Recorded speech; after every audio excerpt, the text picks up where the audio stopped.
Hi, I'm Stefan Kertes with On Becoming a Healer, and today we're going to be speaking with a special guest about a story written by James Baldwin and published in 1956 called Sonny's Blues. It's a story about a relationship in which two brothers are suffering. One has an addiction, and the other has troubles relating to him. But in some ways, it is the one without the addiction who seems to be the one who needs the most help. Just a quick note for listeners, we'll be using the vernacular of the time, including addict, junkie, etc. Obviously, in professional context, these are not the words that we'd use presently, but it fits with the discussion you're about to listen to. And with us today, we have my co-host, Saul. Hi, Saul. Hi, Stefan. And we have Professor Laura Greene from Augustana College in Illinois. Hi, Laura. Hi, Stefan. Laura is a professor of English at Augustana College, as I mentioned, and she is an expert in this story, and she's going to help us delve into its meanings. But before we do that, I'd like to ask Saul to sort of get us started here. Thanks, Stefan. So, as some listeners may recall, in January, we ran an episode with the title About Me Being Racist, a conversation that follows an apology. And in that title, the me is referring to actually me, Saul. The purpose of that episode was for me to share with listeners an experience in which I had hurt somebody, a colleague, many years ago because of racist ideas that I had internalized and that led to actions on my part. And then last month in February, we followed that up with a second episode in which we explored, again, through me, where some of those racist ideas came from. I thought of myself as growing up in a fairly liberal and progressive family and environment. And yet, reflecting back, I can see that a lot of the messages that I internalized probably contributed to some of the racist behavior that is described in that episode. And since then, I've been really reflecting a lot on how to change. And one of the writers who's had a huge impact on me is James Baldwin. And so today's episode is both a link to the prior two episodes, but also a break from it. As we are moving into another era, we're going to be talking today about, as you mentioned, a story about addiction and suffering. And I think that what has been so powerful for me about James Baldwin is I found him to be a sort of truth teller. You know, on the one hand, he writes about anti-Black racism, and at another level, he's just transformative. This is a writer who thinks about the human condition, and he's not just interested, for instance, on how people who are Black are adversely affected by racism, but he's interested in the way people who exploit others and who are racist are also diminished, and in some ways more damaged than those who are affected by them. And so a few months ago, Laura reached out to me. She had read my book on becoming a healer, and I think may have listened to an episode or two of this podcast. And we got to talking, and it turned out we both love James Baldwin. And one of the stories that she mentioned is this story, Sonny's Blues, because it does relate to addiction. And Stefan, you're an addiction medicine physician, among other things. And of course, many of our listeners are physicians who care for patients. And we live in a world now where many of our patients are struggling with addiction. And one of the things about this story is it goes far beyond, obviously, just talking about addiction. And as I think you'll come to appreciate, it's really takes a transformative look at some of the themes of being human and how addiction fits into that. For listeners who've not had an opportunity to read Sonny's Blues, and you can actually access a free copy of it from the wiki page about Sonny's Blues, if you're so inclined. In brief, this is the story of two brothers who grew up in Harlem. There's the older brother who's the narrator and the younger brother who's named Sonny. We never find out what the older brother's name is. And Sonny is arrested for using heroin, and I think also for selling it.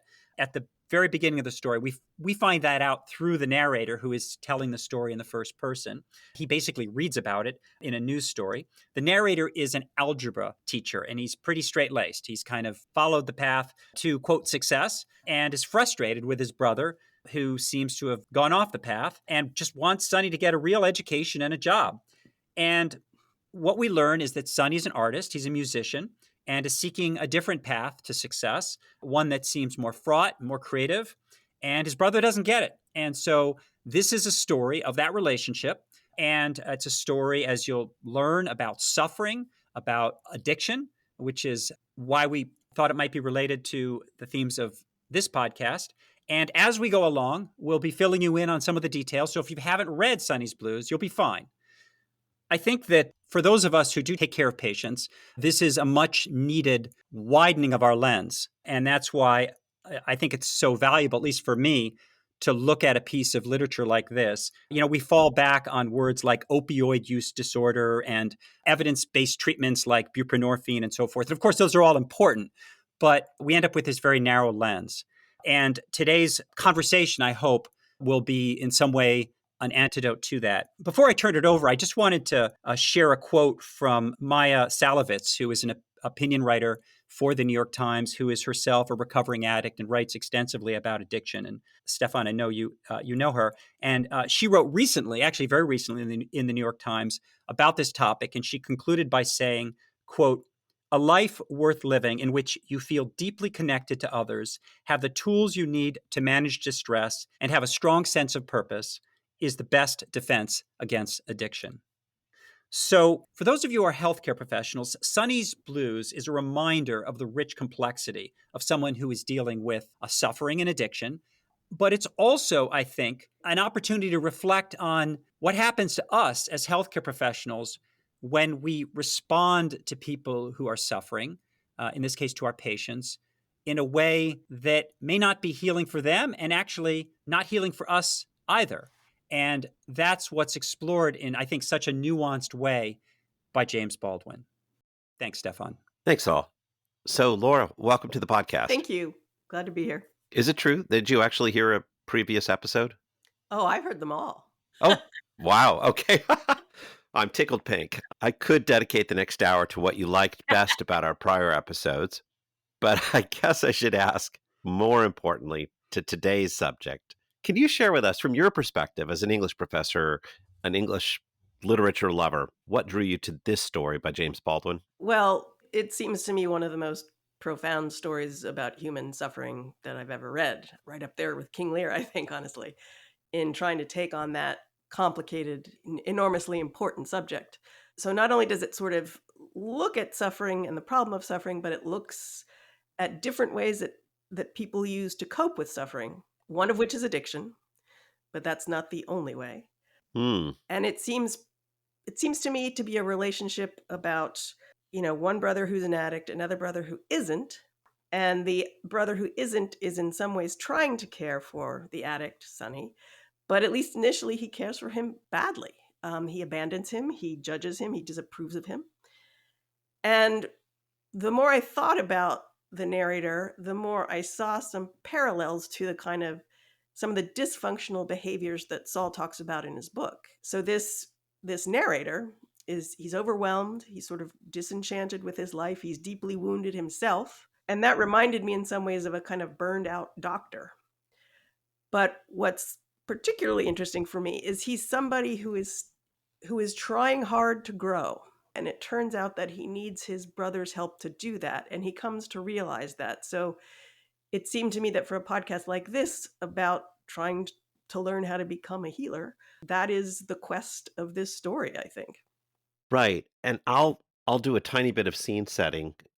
Saul did some as well. The narrator is 7 years older than his brother. They both grew up in Harlem. This is probably in the 1950s, early 50s. The narrator is an algebra teacher. He's hearing about his brother who has been away for a while, and it's the younger brother, Sonny, with the addiction. And somewhere in that process, we know the younger brother has a problem, but gradually begin to feel the older one does too. And with that, maybe the next question here is, I mean, the story introduces the idea that somebody has an addiction, but it doesn't do it at the start. It's not like the first line of the story is, my brother has an addiction and I'm troubled by it. How does Baldwin set this up? How do we learn who these people are, and how does it become clear there is a problem? Well, the story starts actually in a confusing way. There's a reference to it. I couldn't believe it, he says, and the it is not explained for 2 or 3 paragraphs, which partly suggests how much trouble the narrator has dealing with the fact that his brother, what's happened is that his brother has been arrested for using and peddling heroin. And he finds this out in the newspaper, in the subway when he's reading it, and he's shocked by this realization and has to confront it and deal with it. But instead of reaching out to him right away and writing to him and finding out how he is, he just ignores him. He doesn't do anything. In fact, he does nothing until his baby daughter dies. And then once his baby daughter dies, that pain is so overwhelming to him that he reaches out to Sonny. He says, "My trouble made his real." In other words, the narrator's suffering made Sonny's suffering real. And that's when he reaches out to him. And then most of the rest of the story is about when Sonny comes out of prison and how the two interact after that. And to get to that point, though, as I recall, the story flips back in time to when the narrator, who's, as I said, 7 years older, has gotten married, and his younger brother is in high school, but not always showing up to class. And there's a real dispute between them. The narrator's back from the military and on his way to becoming an upstanding member of society. His younger brother looks like trouble, and I wonder if you can talk about how he sees his younger brother as a high schooler. Well, his problem with his brother as a high schooler, I mean, first of all, he's not going to school. And second of all, he's wants to become a musician, a serious musician, a jazz musician. But the narrator has come to sort of think of musicians as kind of low class, what his father called good time people. And so the narrator, again, he wants Sonny to be safe. He wants him to have a good job. He's got to go back to the military and overseas. And he sort of wants to know that Sonny is settled and safe. So he tries to sort of get him to be more conventional, go to school. Okay, if you want to do your music, but what you really need to do is focus on being a more upright, conventional citizen. Yeah, that word safety plays a big role in Yeah. this story. An upright person might be somebody who achieves safety, and other people don't. That's a big concept here. There's actually a quote where it's in a different part of the story, but the narrator's watching his brother for signs of dope Yeah. addiction, and he says, "I was trying to remember everything I'd heard about dope addiction, and I couldn't help watching Sonny for signs. I wasn't doing it out of malice. I was trying to find out something about my brother. I was dying to hear him tell me he was safe." Then it's a sudden scene shift. "Safe," my father grunted, whenever Mama suggested trying to move to a neighborhood which might be safer for children. "Safe? Hell. Ain't no place safe for kids nor nobody," says the father. And it sounds like this safety venture is really the obsession of the older brother, something rejected by their father who's long since gone, and the fear he has on behalf of Sonny himself. Yes. And I mean, I think that that desire for safety, not only for safety, but for the certainty of safety, that Hmm.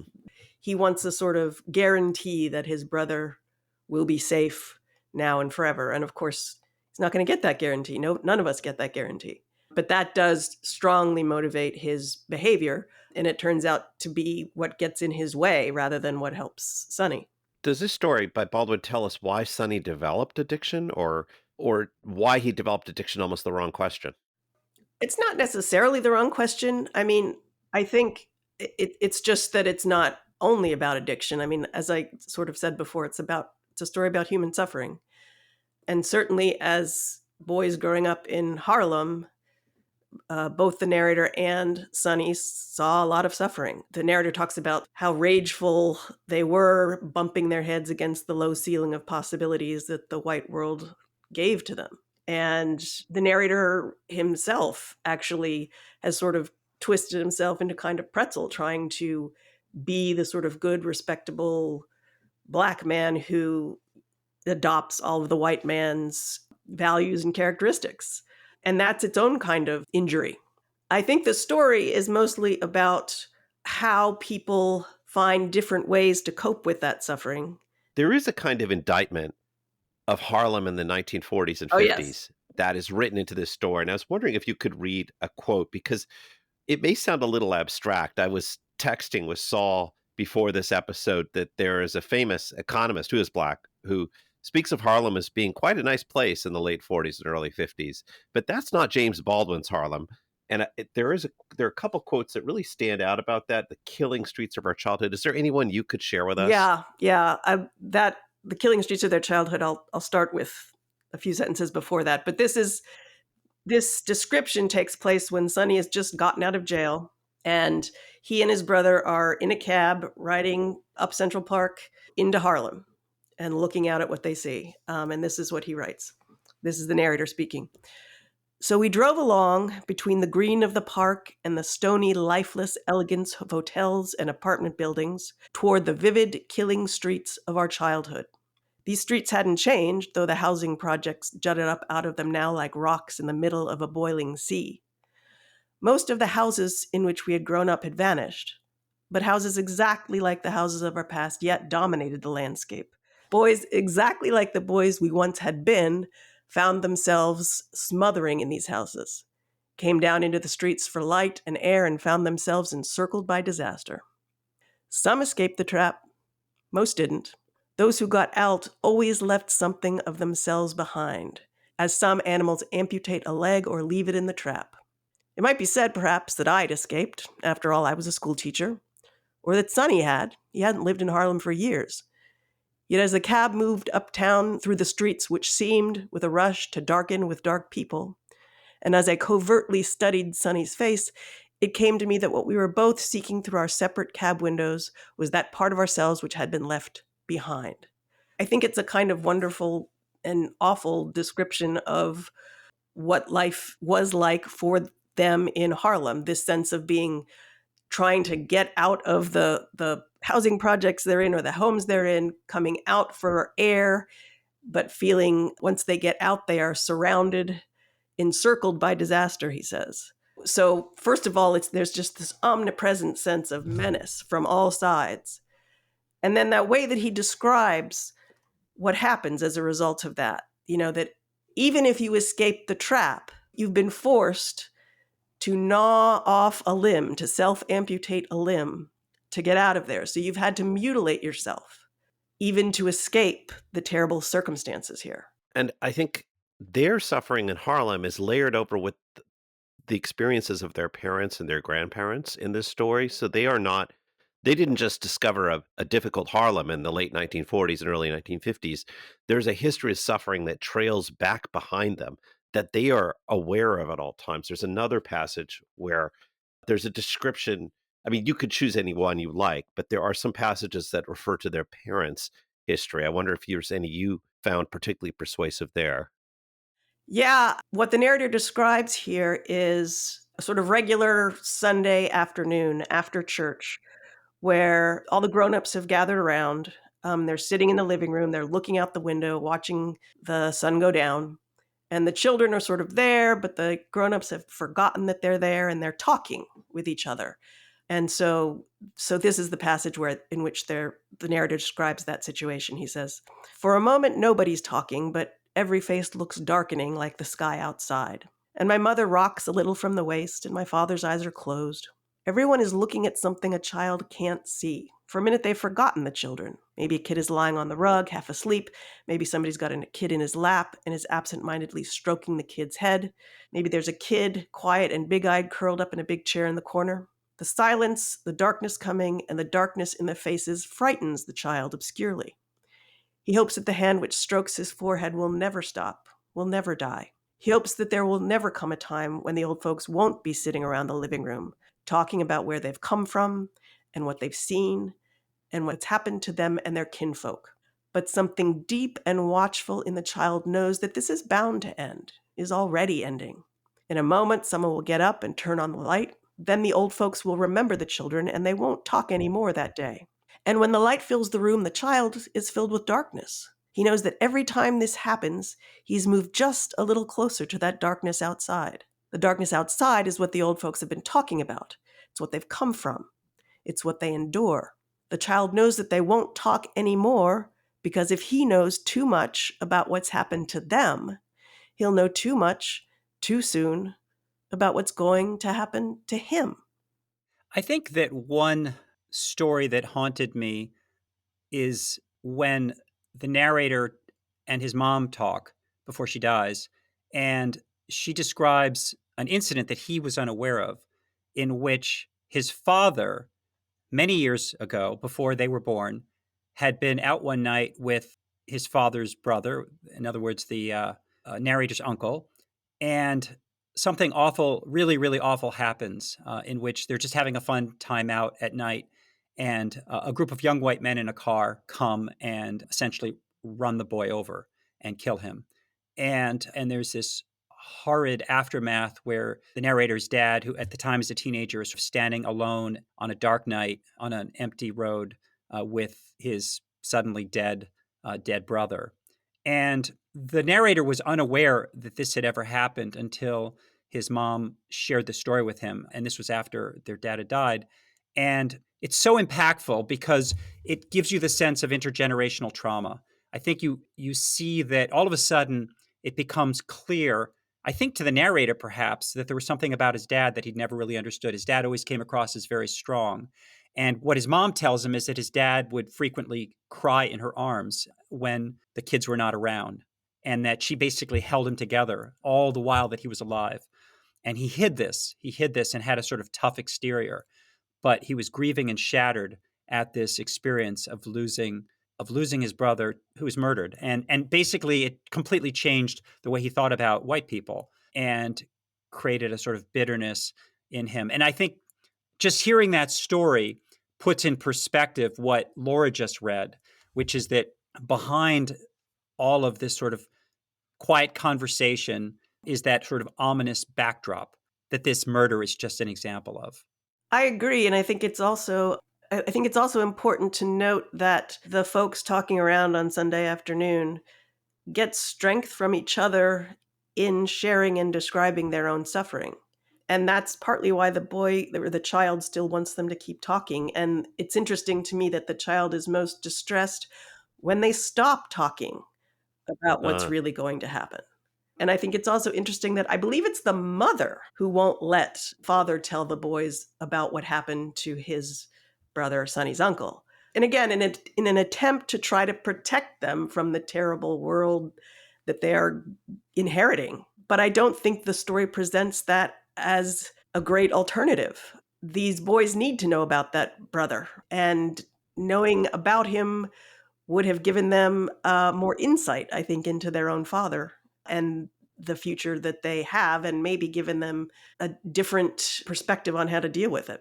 Yeah, and I think in many ways, this is a story about, to use again a little bit of medical lingo, functional and dysfunctional ways of responding to suffering. And throughout the story, we see a number of ways in which people respond to suffering. And you said one of them is by trying to hide and shut down something terrible and not talk about it. Problem doesn't go away, No. and it ripples through the generations, regardless. And so that's certainly one way in which an attempt to deal with suffering doesn't work. that passage, which describes the mother reporting the story of their uncle's death to the narrator when he's grown up, she does it with a purpose to say to the narrator, don't let go of your brother. And he says, I won't forget. Don't you worry. I won't forget. I won't let nothing happen to Sonny. And the mother smiles and she says, you may not be able to stop nothing from happening, but you got to let him know you's there. And the next line is, 2 days later, I was married, and then I was gone.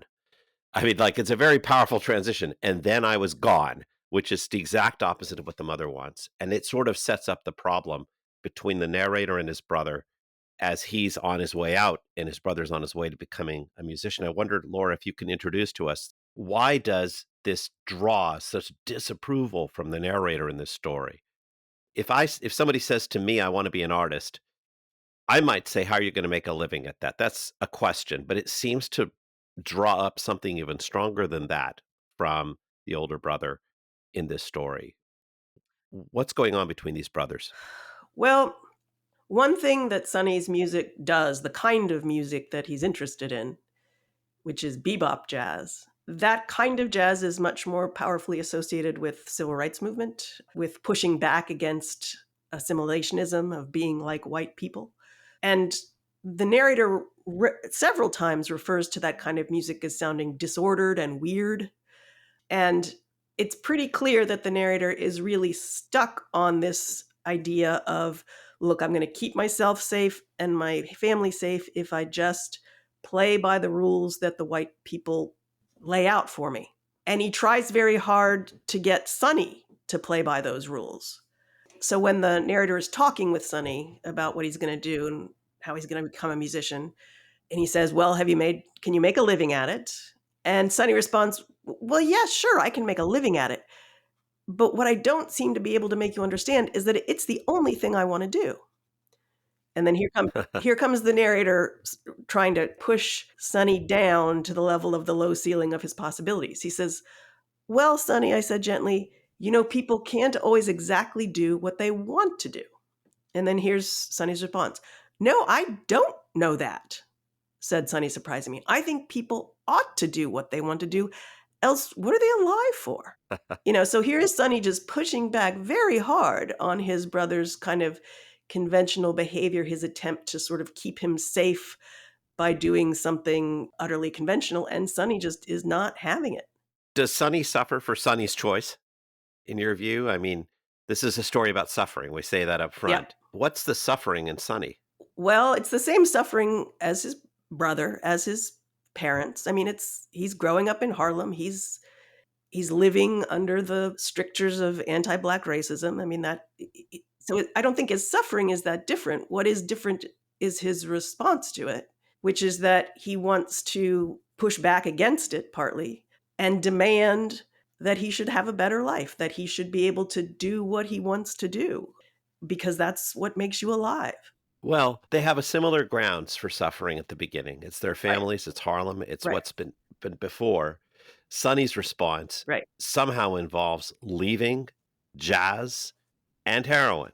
Yes.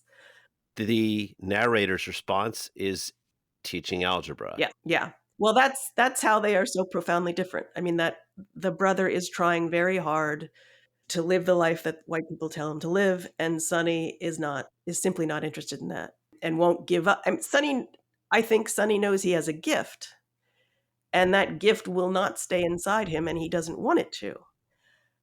But it's also true that because he doesn't get to exercise that gift in the way that he wants to, at least early on, he turns to heroin as another way of sort of coping with suffering. And that, of course, is something that the narrator doesn't do and something that the white world certainly disapproves of. Yeah, at a later time in the story, Sonny does say that heroin offers some positive feelings. It's after watching a gospel singer. And Sonny says, her voice reminded me for a minute of what heroin feels like sometimes when it's in your veins. It makes you feel sort of warm and cool at the same time, and distant and sure. He sipped his beer very deliberately, not looking at me. I watched his face. It makes you feel in control.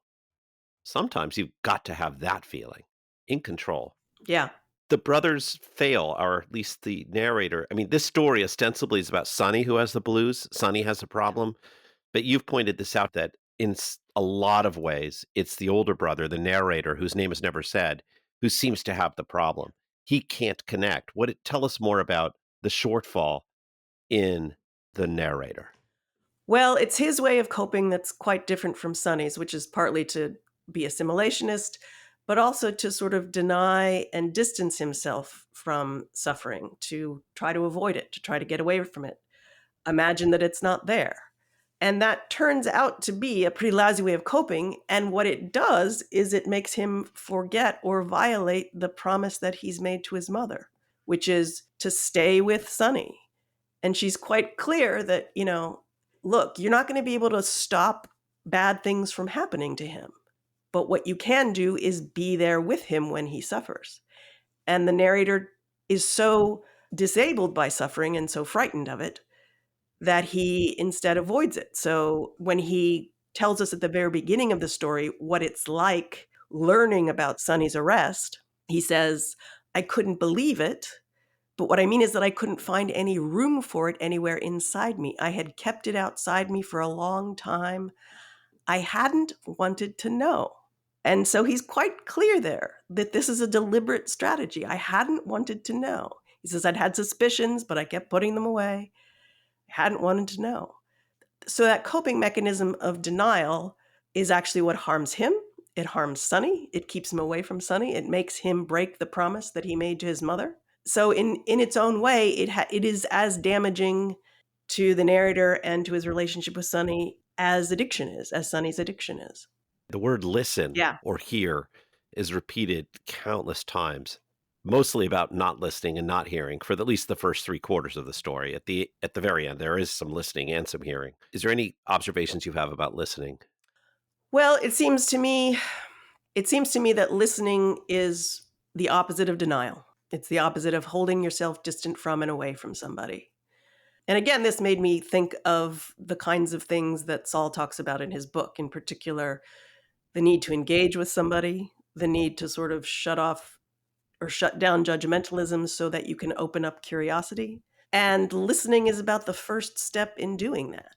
And there is this insistence throughout the story that people need to listen. And probably the narrator's biggest shortcoming is his fear of listening, fear of hearing the suffering that Sonny has experienced and that others have experienced and that he himself has experienced. He needs to learn how to listen. This is where we wonder if it's really a story that speaks to healthcare. Are there ways in which we can compare the narrator to many healthcare practitioners, including doctors today? And do either of you want to comment on that?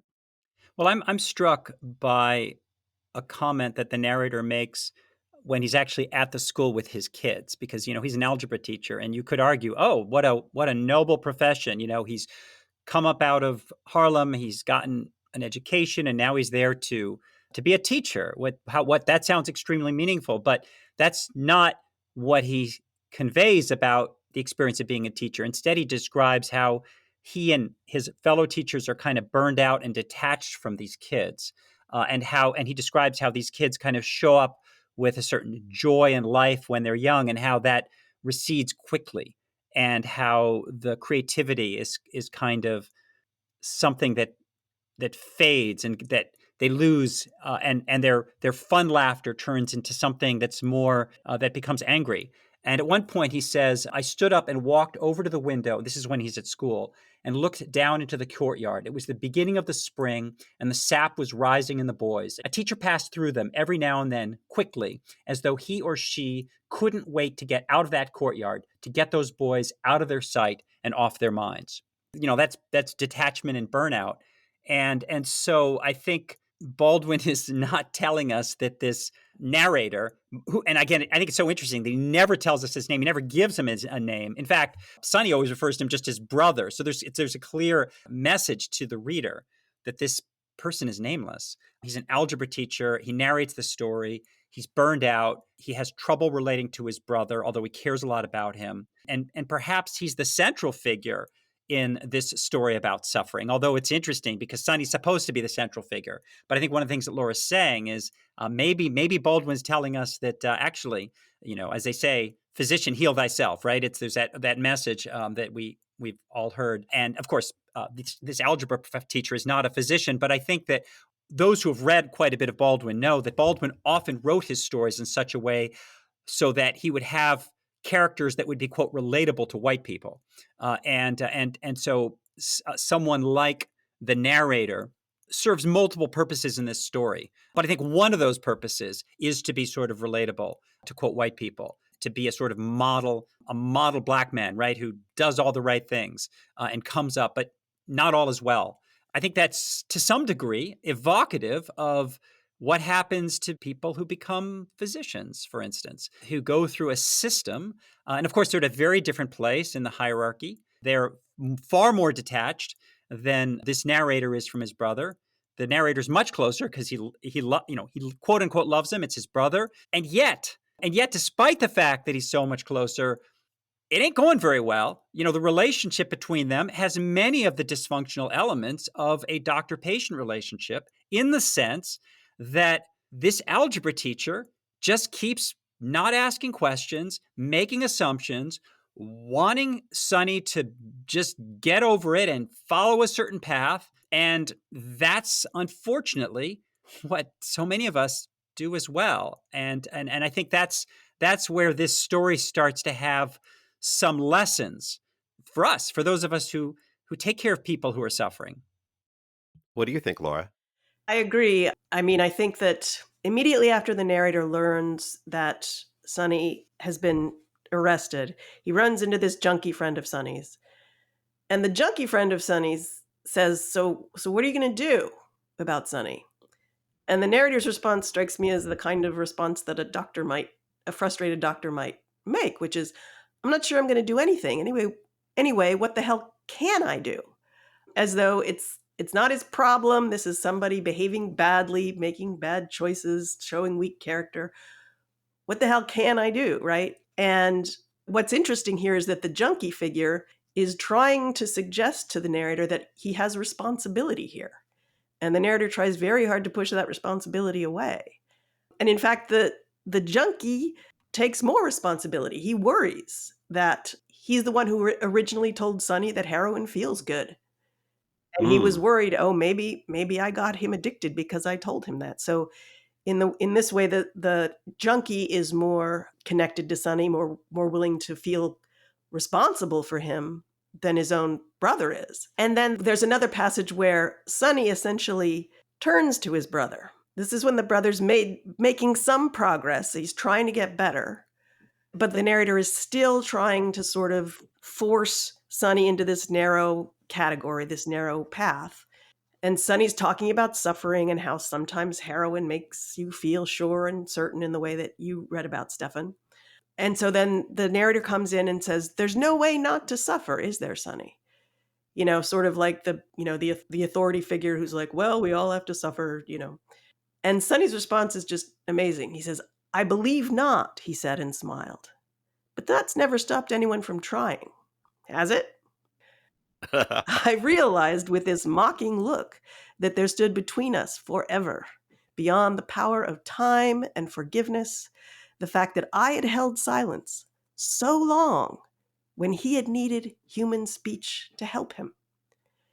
And so this is Sonny just sort of turning it around on his brother, saying, you think I've got an addiction and that's a problem, but everybody tries not to suffer. That we try in different ways. That's what Sonny later says. Nobody just takes it. That's what I'm telling you. Everybody tries not to suffer. You're just hung up on the way some people try. It's not your way. And it seems like that's where things turn around and you realize it's actually Sonny teaching his brother something here. That the narrator's way of coping with suffering is denial and distance. And that contributed to the fact that he kept silence for so long when Sonny needed him, made him break his promise to his mother. And he's trying to say essentially, look, brother, you and I are not very different. You want to think we are, but we're not. I think this reminds me that we can learn so much from patients, in this case, from patients who are suffering and perhaps suffering from addiction. So when the narrator says, there's nothing I can do, and again, if we make the analogy here, to the physician, I think that, of course, the physician would say, well, we can put him on buprenorphine, right? The physician would have a pharmacologic intervention. That's a given. And that's, of course, important. We know that pharmacologic interventions are incredibly valuable and evidence-based. But we're talking about something else here. We're talking about the relationship between two humans, two people, and the sense of sheer humanity that can exist or not exist or be suppressed or kept at bay between any two people. Now, just as this unnamed algebra teacher keeps holding his brother at a distance, despite so many reasons not to do that, physicians do that as well. And why do they do that? Well, that's the key question. Is it out of fear? Is it because they're uncomfortable with the emotions that it might evoke in them? Is it because they feel hollowed out? Because staring suffering in the face is too frightening for them? There are many reasons, and all of them reflect a sense of something missing, a sense of being less than fully present. And just as about the algebra teacher. And I think Baldwin was concerned with how the hierarchical structure around which this country is built, with its foundations in exploitation and racism, have contributed not just to the suffering of those who have been affected directly by racism, but those who are part of this. And again, this is going to sound kind of political lefty, but part of this sort of capitalist exploitative structure. Medical school And the process of becoming a physician begins with idealism. It begins with people who come in to medical school wanting to change the world, wanting to make a difference, wanting to have relationships. That's why they choose that path as opposed to saying going into the corporate world or becoming engineers. And yet what happens during that process, what changes in them, essentially in a way either hollows them out or forecloses the opportunity for personal growth, so that they end up a little bit like an algebra teacher in the sort of sense of this story. Somebody who takes a kind of mechanistic view and who is unable to engage, to care. And what that does is create first of all, it doesn't relieve suffering for the person who needs help, but it also, in some ways, creates a sense of emptiness and ultimately suffering and burnout for high school teachers who are like this narrator, and for the physician who interacts day after day, perhaps with people who have addiction, who are suffering, but won't engage and just pulls out the prescription pad. And I think that's where we start to see a parallel between what seems like an unlikely connection, which is a brother in Harlem who has been through so much, and for the purposes of our conversation, a physician who is far, far better off in the material sense, but who is part of a system that all of us are in, and that Baldwin saw in its totality. Saul, if I can, I want to acknowledge that when you set up this topic, I read the story with a certain skepticism, as I always do when you set something up. But part of me thought, look, the algebra teacher, who's the narrator in this story, doesn't hate his brother, and he doesn't want his brother to die. He is afraid for his brother. The fear he has on behalf of his brother keeps coming through again and again. There is a lack of connection or a lack of engagement, but it would be hard to say that he merely has no connection to his brother. It's a connection about the fear for his brother's safety. And I do think that's important. That is, it's not a completely alienated situation. And I want to ask, if you're playing out the analogy to medicine and to doctors, could I, as a doctor, say, look, I want my patients to do well, Saul. You're indicting me unfairly. I don't want my patients to die. And am I being like the algebra teacher if I do that?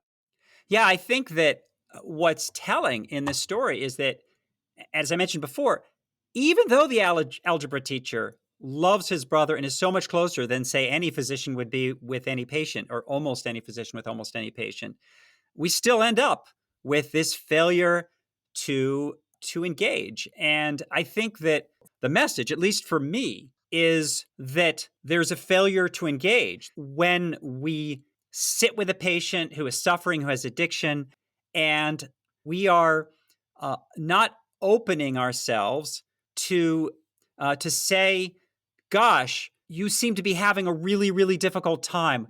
Tell me about it. What can I do? Sonny's brother never does that.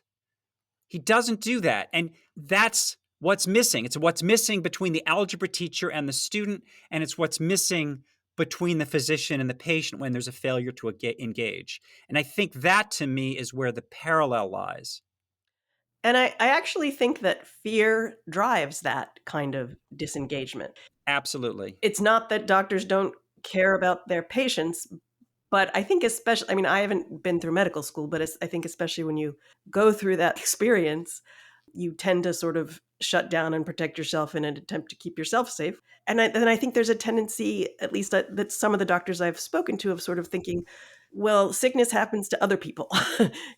But I mean, Baldwin says that white people can't face the fact that life is tragic and that we die. And he says to be a full human being, instead of being afraid of that reality and trying to hide from it, you have to look it in the face and do something with it. And if you refuse to, you'll you will live this arid life that does not have meaning, and you will die a damaged person. Another parallel here, which I think is tied to what you were just saying, which is what happens when you have that narrowness of mind. And that is that you start to give people advice based on your narrowness of mind without opening up and listening to them. So for the algebra teacher, it's just like, dude, you just need to get off, just go to school. Doesn't matter whether you love what you do, get your bachelor's degree, and then go just become an accountant, do something. All right. And for the physician, it's like, Oh man, you just need to, you gotta get you on some buprenorphine, get you into some kind of like program. Program. Yeah, get you into a program. And we set it together. Get you into a program, and you're going to have to exercise some willpower. It's going to be tough, but there's really no other way. So in both cases, and what's interesting is that in some way, the physician who goes through medical training has also been told that. You just got to take all these damn multiple choice exams, right? If you're feeling miserable and burned out, just suck it up. That's what it takes, sleepless nights, memorizing stuff, presenting on rounds, becoming an efficient task completer. That's how you succeed, right? And in both cases, you end up burned out, feeling empty, not fulfilled, somehow feeling like it didn't turn out the way you thought it would. And then what do? You turn around and give people the same advice because that's all you know. And that's what the algebra teacher does. And that's what the physician does. And so it's sort of self-perpetuating. And then you get somebody like Sonny, who's an artist. And Sonny isn't going to have it. Artists are always the troublemakers. Baldwin wrote about that. There's the troublemakers. They're the ones who just won't go along with it. And they're like, I would rather die than, in fact, I will die if I don't go down this route of finding expression. And they are also our salvation in society. The artist is the troublemaker, the one who upsets the apple cart, who the corporate structure hates more than anything else, but they are the ones who push back. And Sonny's an artist. And I think that's, in some ways, he's the light that shines rather than the problem. And as we start to see towards the end, he begins to shine a light that becomes meaningful and helpful to guide his so-called, has it all together older brother. Yeah, Lord, you can comment on what's all said, but I certainly want you to begin to take us to that place where Sonny seems to be rescuing his brother. Yeah. I mean, what's interesting about the story ends by the narrator being willing to come to watch Sonny play in a nightclub somewhere in Harlem. Instead of having his attitude and thinking jazz musicians are weird and disreputable, going and listening to his brother actually play. And when he does, he gets this really interesting and changed view of what it takes to make music. I mean, first of all, he says, all I know about music is that not many people ever really hear it. So there's that notion of listening again, that people aren't really listening. But when he describes the musician, he says, the man who creates the music is hearing something else, is dealing with the roar rising from the void and imposing order on it as it hits the air. So there's this sense that actually the artist is immersing himself in the roar rising from the void, in the terrible storm of suffering and meaninglessness and difficulty, and shaping it into something. And he says they do that at the risk of ruin, destruction, madness, and death. And I think we have to take that very seriously. I mean, I think it's all too easy to say, oh, well, this is a story about addiction, but look, the solution here is we all just have to become musicians or whatever, and we'll figure out ways to be fine then. What I like about what Baldwin does is he doesn't sugarcoat the risk of what Sonny is doing. What Sonny is trying to do is get his brother and everybody around him to confront their own suffering and to do something other than run away from it, to do something useful and creative with it. But to do that means you have to immerse yourself in that suffering. You cannot turn away from it. And that's why when Sonny goes to play with the band in the nightclub, there's this guy, Creole, he's the bass player, and he's the older guy. The narrator says he was having a dialogue with Sonny and that he was listening to everything, but he was listening to Sonny. He was having a dialogue with Sonny. And he says he wanted Sonny to leave the shoreline and strike out for the deep water. He was Sonny's witness that the deep water and drowning were not the same thing. He had been there and he knew, and he wanted Sonny to know. And that's just such a wonderful image where he's sort of saying, come on, Sonny, you have to get out into the deep water. You're not going to make music if you don't swim into that sea of trouble. But you don't have to drown in it. And Creole is the witness. I've been there. I know you can do this differently. And in fact, that's what happens And then what happens to the brother as a result of all this when Sonny finally sort of gets into the deep water and Creole bids him Godspeed. When he does that, what happens to the narrator is this powerful confrontation with his own suffering and with the suffering of the whole history behind him, of his parents and his grandparents. The narrator associates that with freedom, that confronting this suffering gives them freedom. And he says, freedom lurked around us, and I understood at last that he could help us be free if we would listen, and that he would never be free until we did. Yet there was no battle in his face now. I heard what he had gone through, would continue to go through, until he came to rest in earth. He had made it his, that long line of which we knew only Mama and Daddy. And he was giving it back as everything must be given back, so that, passing through death, it can live forever.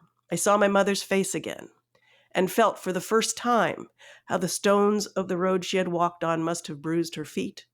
I saw the moonlit road where my father's brother died, and it brought something else back to me and carried me past it. I saw my little girl again, and felt Isabel's tears again, and felt my own tears begin to rise. And yet I was aware that this was only a moment, that the world waited outside hungry as a tiger, and that trouble stretched above us longer than the sky. And so the narrator hears the suffering in Sonny's music, and it connects him to his own suffering. It connects him to this long line of people who have suffered. And it brings him something like freedom. Instead of running away from it, this is the thing he actually needs to run toward. But it is not easy. I mean, he says, he insists, this was a moment, that trouble stretched above us longer than the sky. So that the suffering isn't going to go away just because you've expressed it once in music or in addiction or in whatever. Suffering demands to be felt, and you have to keep engaging with it. And it's hard. I mean, it's hard to do that. In case we didn't linger on this, the narrator's loss of his daughter to polio played a role in causing him to write to Sonny when Sonny was in prison. And that loss kind of sits there unaddressed until the very end of the story, where the narrator's listening to Sonny play jazz and he suddenly can feel something about the loss of his daughter, which is very powerful. And I think that it's the gift that Sonny gives his brother, is to give him a space to recognize where and how it can hurt inside. And I think it's rather provocative to suggest that when a patient suffers, they're sharing it with us, and we are clinicians. They may, in some ways, also be showing us a moment where we are allowed to recognize our own suffering. This runs contrary to the traditional understanding of what we are supposed to do with healers. I will offer two quotes that go opposite to each other. One is from The House of God, a 1978 novel. The patient is the one with the disease, meaning that there's this line that separates us both. The other is, there was a patient of ours who we took care of for many years in our own clinic, who talked about his relapses regularly and educated us about all the different ways in which he found to make potentially non-drugs into usable, abusable drugs. And I often felt like he had given us a gift by being so frank with us about what he was going through. There is a story online about us where I'm talking with him, and it's pretty bizarre. I'm the doctor, he's the patient, and he's talking about how he's gotten sober, but he doesn't feel right. And I say, at any given moment, any one of us feels unsure about who to be or what to do or how to do it. And I was not just speaking for him, I was speaking for myself. I feel that way. You have extra burdens, but you're not alone, I said. Everyone has times when they don't have clarity. And I truly meant, I also have times when I don't have clarity. And it was a little bit of a gift that that particular patient gave us by sharing so much of it with us. And Sonny sort of does that for his brother. Yeah, that's exactly what he does, I think. I think that when Creole reaches out to Sonny and kind of guides him out to sea to find a place where he is sort of in his groove as an artist, because there's this moment where Sonny is struggling to find himself in. He's playing the piano, he's improvising, he's got this group of musicians around him, and they're all waiting for this very gifted young man to begin to express himself as an artist. When Crail sort of guides him and the other musicians sort of hover around him, you have this sense of love. And James Baldwin, if there's one theme throughout all of his work, it is love. And Baldwin had a very elevated notion of love. When he talked about love, it wasn't sort of love in the sense of romantic love. He talked about love as what I might refer to as caring. It's the sense that people can have a sense of shared humanity, that they can set aside their preconceptions about each other, that they can stop hating, that they can stop trying to control, that they can stop exploiting, that all of these things are possible. And when people stop doing all that, what's naturally left is love.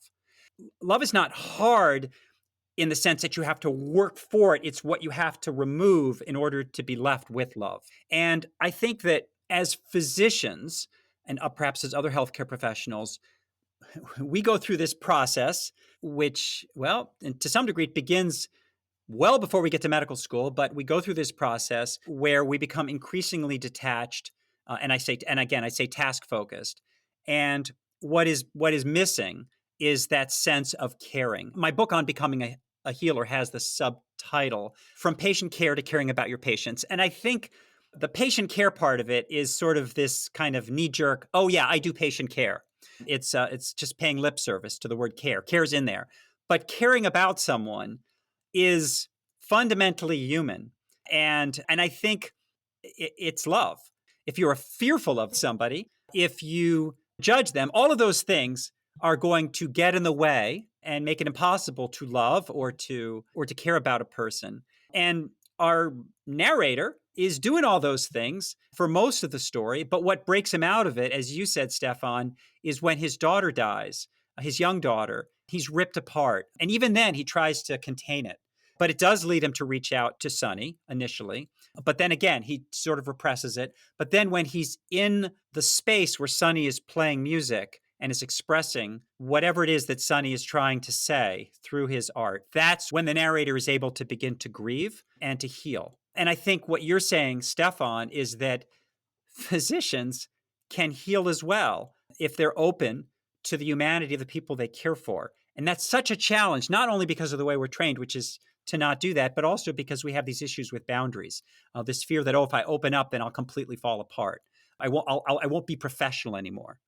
And yet that need not be the case. We can remain healthcare professionals. There's absolutely no reason we can't remain healthcare professionals in the full sense of the word, and also love the people we care for in the sense that James Baldwin is using the term. I prefer the term care about them. But I think that is in some ways, I think what Baldwin is trying to tell all of us.